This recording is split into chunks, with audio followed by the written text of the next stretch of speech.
Hello everyone, welcome to our channel. আজকে আমরা die কেমিস্ট্রির লেকচার 3 আলোচনা করব। এই লেকচার 3তে আমরা দেখব বিভিন্ন রকমের ডাইয়ের প্যাটার্ন, যেমন reactive die, acid die, pre মেটালাইজড die, direct die, অ্যাজোয়িক die, disperse die, VAT die এবং বেসিক ডাই।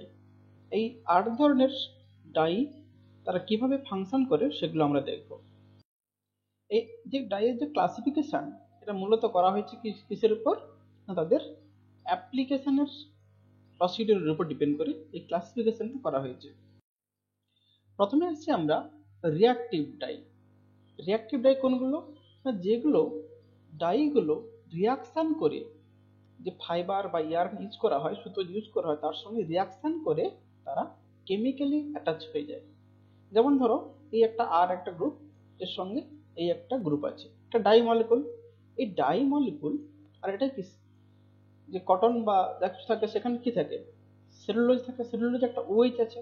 যদি সেখানে অ্যালকালাইন মিডিয়াম দেওয়া হয়, তাহলে এই সেলুলোজের এখানে ও মাইনাস তৈরি হয়ে যাবে। এই মাইনাসটা কি করবে? না, এই নিউক্লিওফিলিক অ্যাটাক করবে। এখানে নিউক্লিওফিলিক অ্যাটাক করে এখানে ক্লোরিন বের করে দেবে। তাহলে নিউক্লিওফিলিক সাবস্টিটিউশন করে কি করবে? না, এই যে কোভ্যালেন্ট বন্ড তৈরি হয়ে যাবে। তাহলে কোভ্যালেন্ট বন্ড করে তৈরি হয়ে গেলে, তাহলে এই যে ডাই মলিকুলটা সেলুলোজের সঙ্গে জুড়ে গেল, জুড়ে গিয়ে এটা কি একদম পার্মানেন্টলি অ্যাটাচ হয়ে গেল। তাহলে কেমিক্যাল রিয়াকশন করে জুড়ছে মানে কি? না, এই ডাইগুলো সবসময় একদম পার্মানেন্ট, যতক্ষণ সুতো থাকছে বা কটন থাকছে তার সঙ্গে এই ডাই মলিকুল অ্যাটাচ হয়ে গেছে। এবার এছাড়া ধরো যদি এই একটা ডাই মলিকুল হয়, আর একটা অবশ্যই বড় একটা গ্রুপ, প্রথমে ডিসালফোনেশন হয়ে গিয়ে অ্যালকিন হয়ে গেল। এরপর একইভাবে যে অ্যালকালাইন মিডিয়ামে সেলুলোজ থেকে ডিপ্রোটনেশন হয়ে গিয়ে মাইনাস তৈরি হয়ে যাবে। সেই মাইনাসটা আবার কি করবে? না, এখানে অ্যাটাক করবে, অ্যাটাক করে এই বন্ডটা খুলে যাবে। তো এভাবে কি হলো? না, এই নতুন বন্ড তৈরি গেল, সিও বন্ড তৈরি হয়ে গেল। এভাবে রিঅ্যাক্টিভ ডাইগুলো আমার সেলুলোজের সঙ্গে কেমিক্যালি বাইন্ডিং হয়ে যায়। কেমিক্যালি বাইন্ডিং হয়ে গেলে কি হবে? না, সহজে ধুলে কিংবা সানলাইটে দিলে কোথাও কিন্তু সহজে এগুলো ভেঙে যাবে না। যার জন্য এই ধরনের ডাইগুলো প্রথম কি করা হতো? না, ফেব্রিক ডাই বা ফাইবার ডাই মূলত কি করতো? না, প্রথমে যারা সারফেস ডিজাইনার, তারা একদম সারফেসের উপর কাজ করতো, তারা সারফেসের উপর রং করে এই কেমিক্যালি অ্যাটাচ করে দিত ডাইগুলোকে। বর্তমানে অবশ্য বিভিন্ন রকম পারপাসেই কিন্তু তাঁতিরা এই রিঅ্যাক্টিভ ডাইকে ব্যবহার করে।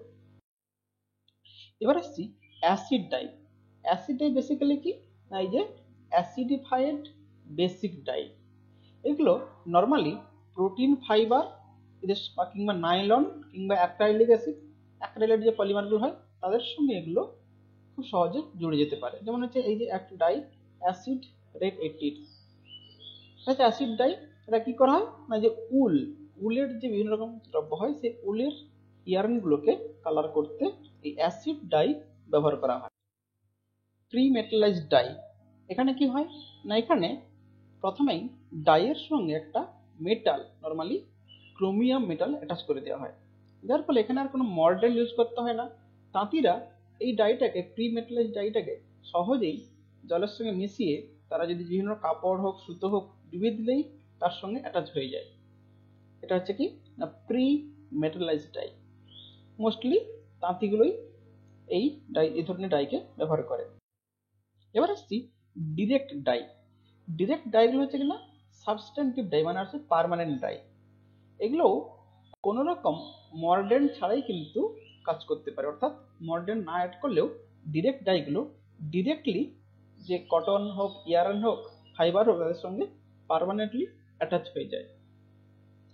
এবং এগুলো মর্ডেন ছাড়াই যেহেতু, তাহলে খুব সহজেই তাঁতিরা এই ডিরেক্ট ডাইগুলো ব্যবহার করতে পারে। এরপরে আসছি অ্যাজোয়িক ডাই। এই অ্যাজোয়িক ডাইও one type of direct dye, কিন্তু এগুলো extremely fast to washing, bleaching or light. খুব সহজে ভাঙে না, এগুলো নষ্ট হয় না। যার জন্য এগুলো নর্মালি এশিয়া এবং অস্ট্রেলিয়াতে এগুলো কি বিভিন্ন রকম বোটিক কালার হিসাবে ব্যবহার করা হয়। বোটিকে কি করা হয়? বিভিন্ন রকম যে টেক্সচার কালার, এই যে যেমন কালারগুলো ভেসে আছে মনে হচ্ছে না, এই যে টেক্সচার কালার ইউজ হিসেবে দেখানো হয়। একবার হয়ে গেলে খুব সহজে আর নষ্ট হয় না। তাহলে টেক্সচার কালারের জন্য নর্মালি অ্যাজোইক ডাইগুলোকে ব্যবহার করা হয়। এবার আসছি ডিসপার্স ডাই। ডিসপার্স কথাটার মধ্যে আছে কি না, এগুলো জলে সলিউবল হবে না, কিন্তু ডিসপার্স হিসাবে ঘুরে বেড়াবে। এইসব ডাইয়ের ক্ষেত্রে একটা কেরিয়ার মলিকুল দরকার হয়। এই কেরিয়ার মলিকুলগুলো কি করে না, ডাই মলিকুলগুলোকে ফাইবারের মধ্যে ভিতরে ঢোকাতে সাহায্য করে। ফাইবারের মধ্যে পেনিট্রেট করে ঢুকে গেলে তার সঙ্গে অ্যাটাচ হয়ে যাবে। তো এই ধরনের ডাইগুলো একটা বিশেষ কাজে লাগে। কি কাজে লাগে না, এগুলো হিট ট্রান্সফার প্রিন্টিং হিসেবে কাজে লাগে। অর্থাৎ কিরকম, ধরা যাক আমরা কেমিস্ট্রি ডিপার্টমেন্টে একটা কনফারেন্স করছি, তার জন্য আমরা একটা টি শার্ট প্রিন্টিং করব। লিখে দিলাম যে annual conference department of chemistry. এবার আমরা কি করলাম, কম্পিউটারে টাইপ করে এটাকে আমরা একটা কালার প্রিন্টারে সেই ইঙ্কটা হিসাবে ডিসপার্স ডাই ব্যবহার করে আমরা প্রিন্ট করে নিলাম কাগজে। সেই কাগজটা সাদা কোনো টি শার্টের পেছনে দিয়ে যদি আমরা প্রেস করে দিই, মানে একটা গরম আয়রন দিয়ে যদি প্রেস করে দিই, তাহলে সেই কাগজের কালারটা কাগজ থেকে উঠে গিয়ে এই জামার মধ্যে আটকে যাবে। এই যে বলছে না হিট ট্রান্সফার, হিট দিলেই একটা কাগজ থেকে অন্য জায়গাতে ট্রান্সফার হয়ে গেল এবং সেখানে পার্মানেন্টলি আটকে থেকে যাবে। এর মূলত ডিসঅ্যাডভান্টেজ কি না, এই ডিসপার্স ডাইগুলো নর্মালি কি হয়, শুধুমাত্র সিনথেটিক ফাইবারের ক্ষেত্রেই অ্যাপ্লাই করা যায়। অর্থাৎ কোনো কটন কিংবা ন্যাচারাল যেগুলো কাপড় হয়, ন্যাচারাল যেগুলো ফাইবার হয়, তাদের উপর কিন্তু এই সিনথেটিক নেট ছাড়া নর্মাল কোন সিস্টেমে ডিসপার্স ডাইগুলোকে ব্যবহার করা যায় না। এবার আসছি ভাট ডাই। ভাট ডাইটা কি না, এটা একটা one type of water insoluble dye, কিন্তু এগুলোকে কি করা হয় না, সোডিয়াম হাইড্রোক্সাইড এবং সোডিয়াম হাইড্রোজেন সালফাইড দিয়ে 50 ডিগ্রিতে হিট করলে এগুলো জলে মিশে যায়। তখন এগুলোর মধ্যে কি হয় না, বিভিন্ন রকম কাপড় হোক কিংবা সুতো হোক ডুবিয়ে রং করা হয়। এই ভাট ডাই নামটা এসছে কেন না, অ্যাকচুয়ালি ইউরোপে কি করা হতো না, ভাট মানে একটা ওয়ান টাইপ অফ গামলা, সেই গামলার মধ্যে এই ভাট মানে যে যে ইন্ডিগো টাইপের ডাইগুলো রেখে তাতে ফার্মেন্টেশন করা হতো। সেই যে গামলা বা ভাটের মধ্যে এই ডাইগুলোকে প্রস্তুত করা হতো, তার থেকে এগুলোর নাম হয়ে গেছে ভাট ডাই বা ভ্যাট ডাই। যেমন হচ্ছে যে ভ্যাট ব্লু 5, এটা বেসিক্যালি কি এই one type of indigo dye. Indigo dye কথা আমি শুনেছি আমরা না, ওই যে তুঁত চাষ, তুঁত চাষ না, ওটা হচ্ছে নীল চাষ, নীল চাষ সেটা সেখানে যে কালারটা থাকে সেটা হচ্ছে কি ইন্ডিগো ডাই, ইন্ডিগো থাকে। আচ্ছা, এবার আসছি বেসিক ডাই। এগুলো হচ্ছে কি না, বেসিক ডাইগুলো খুব ব্রাইট, খুব ব্রাইট কালার, শার্প কালার এবং but not very fast to light এবং ওয়াশিং। খুব সূক্ষ্ম, খুব ফাস্ট, সুন্দর কালার, কিন্তু লাইট কিংবা ওয়াশিং করলে এগুলো কিন্তু সহজে ধুয়ে যায়, কিংবা সিম্পল পার্সপিরেশন মানে ঘামেও কিন্তু এই ধরনের বেসিক ডাইগুলো জামা থেকে ধুয়ে পড়ে।